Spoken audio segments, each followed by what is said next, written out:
Have you ever looked at a character sheet and thought to yourself, crap, I have no idea how I'm going to build this guy? Don't worry, my name's Hydra and I'll be talking and walking you through how to spend your attribute points in all the right ways. First off, we're going to focus on melee characters as these are the more complex. The very first and simple decision we're going to make is whether or not to focus on weapon skill. Option number 1, we focus on weapon skill, which will give us hit percentage, parry percentage, melee resist, which is obviously going to be a really good combination for any melee class and gives us lots and lots of viable paths to take, as well as lots of good skills. Keep an eye out for combat focus, flash parry, web of steel, and shield specialist. All very good skills. The best way of viewing weapon skill is that it is very reliable, consistent, and versatile as a choice. Option number 2, though. You can pursue the accuracy route for a crit-based build, aiming to stun enemies or even maximise DPS output.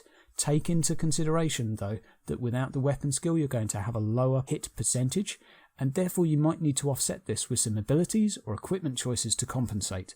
For an example, maces could be used for a plus hit chance, or even having another character in your warband with the leadership ability Insult might help increase your hit chances. So, decide between these two, and that's our first decision out of the way. Let's move on to the next one and see where our choice takes us. But before I think we make any more decisions, I'm going to ask you a question. This question is, would you like to be more damage or more survival orientated? Okay? Try and visualise this as a 60-40 split either way, because in truth, equipment plays a large factor in this, a large influence. So, let's imagine for a second that we're all gone for the damage path. Let's discuss that a little bit further. Strength naturally increases the percentage of your damage output, and as a side note, also increases carry capacity. So make sure every warband has maybe 2 to 3 members that have strength associated with them. That way you can carry all of the weird stone back to your missus and keep her happy.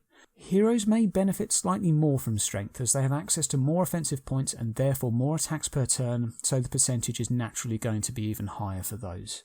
Keep in mind now that even though we've pursued strength, we still have our parry rating from our weapon skill, and we could even parry with a two-handed weapon like a halberd, or even with a dual-wield sword scenario, so you can still be high damage and still keep some of that mitigation, hence the 60-40 potential split.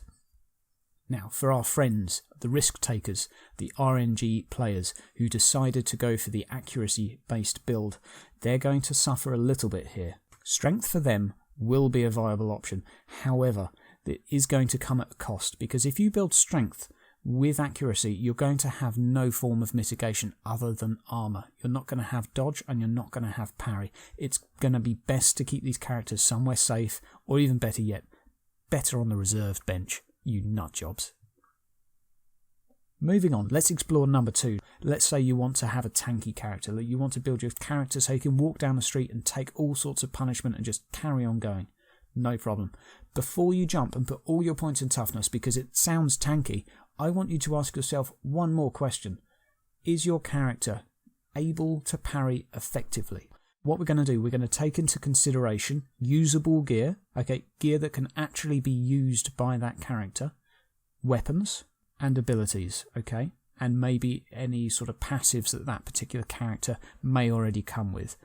What you have to remember is weapon skill won't help you parry if you can't use a sword, halberd, or shield to enter the parry stance in the first place. So if we conclude that our character is not going to be effective at parrying, let's take, for example, minus 60%. So anything less than 60% after investing into that character, we're going to label as not good enough, not reliable. Don't worry, you're in the same boat as the weirdos that decided to go down the accuracy tree. Neither of you can parry particularly well. Agility is there to help.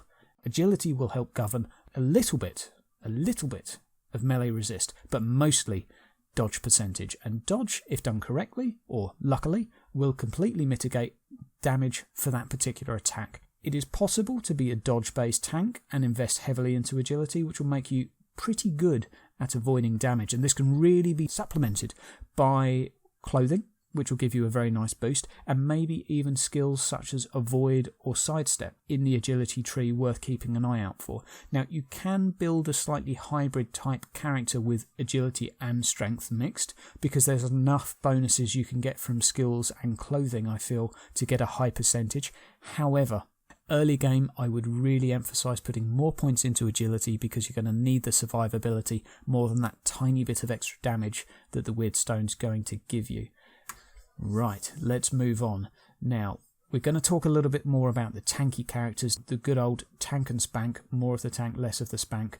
Good news, you've got your options wide open. You can actually pick any one of these 3 attributes to go with, and you may even think at this point, played a few rounds, my character feels really tanky, I'm going to go back with strength at this point, and that's completely viable, that's completely fine. But there will be some of you who want to go for a really tanky character and want to make your survivability as high as you can. Now, before you go slamming everything into toughness because, well, it sounds kind of tanky, I want you to consider this. Toughness will increase your effective hit points and comes with some rather effective skills. These can include ones that reduce chances to have injuries and also include increased total hit points. However, the total hit points gained from toughness isn't actually dramatic. Our second option for these tanky tanks is going to be to give them agility. Now, you might raise your eyebrows and say, but I'm not going to dodge if I'm a parry tank. I've got a parry of 90%. Why would I want to dodge? Well, agility does also, if you remember, raise that melee resist percentage slightly. So if you want to be a melee resist and parry based tank, and remember, they have to hit you first before you have to roll your parry roll. So if they miss you, you get to keep your parry. This is completely viable. The other bonus as well about building a little bit of agility into the parry tanks is if you casually stroll into a random cave troll, you might quickly realise you can't actually parry an arm that's the size of a tree trunk. So suddenly dodge becomes a lot more attractive. Now, we're 2/3 of the way there already. We've got a little bit left to go. Bear with us, we're going to make this one really nice and easy. The last piece of the puzzle is leadership, intelligence or alertness. And this is actually quite easy. Let's make a new tree for this one and bring it up on the screen, and we'll take this one step by step. First up, we'll start with intelligence, because this is probably the easiest. First question for you guys. You know I like asking you guys questions. Are you a spellcaster? No? Okay, well, unless you want Lad's Got Talent or Knowledge of Mordheim, which is make your guy a hero or make your guy move a little bit quicker or further, then this probably isn't for you and I'd spend your points elsewhere. But if yes, you're a wizard, Harry, and you're going to be casting spells, that's fantastic. This might be for you. So, next question, are you going to be doing damage with your spells? Yes? Well, chuck everything into intelligence. You'll be doing loads and loads of damage. That's fantastic. But what if you're not going to be doing damage with your spells? Because, look, intelligence only increases spell damage.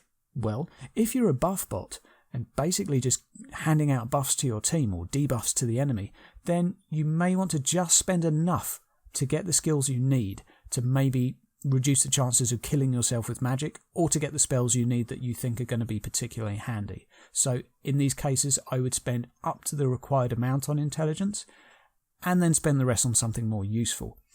And that leads us nicely onto the final decision we've got to make. For those of you who don't believe in magic, we're now down to leadership or alertness for our last final decision. And this one again is nice and straightforward. Alertness is going up on the chopping board first. Essentially, it's a very simple attribute. It can help turn your character into a high initiative scout when paired with an appropriate high initiative weapon. Without that high initiative weapon, you will not be a good scout. If you've got a two-handed hammer, you are not going first, no matter how much initiative you have.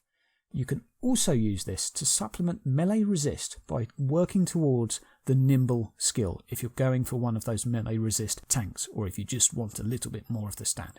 Potentially quite a useful one. But if these two scenarios don't really appeal to you, then leadership is completely viable and incredibly good. Let's look at your character.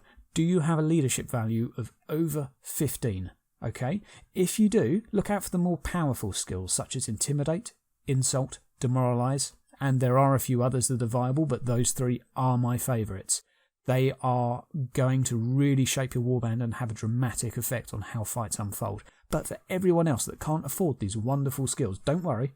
leadership is still useful. It will help you pass all alone tests, fear tests, the vampires and chaos and all that other stuff that causes fear won't be quite that stressful, and your squad will be, or your warband rather, will be a little bit more reliable. So that settles it. We've actually spent all 3 of our attribute points, and we've got a really clear plan for each character and how we're going to build them.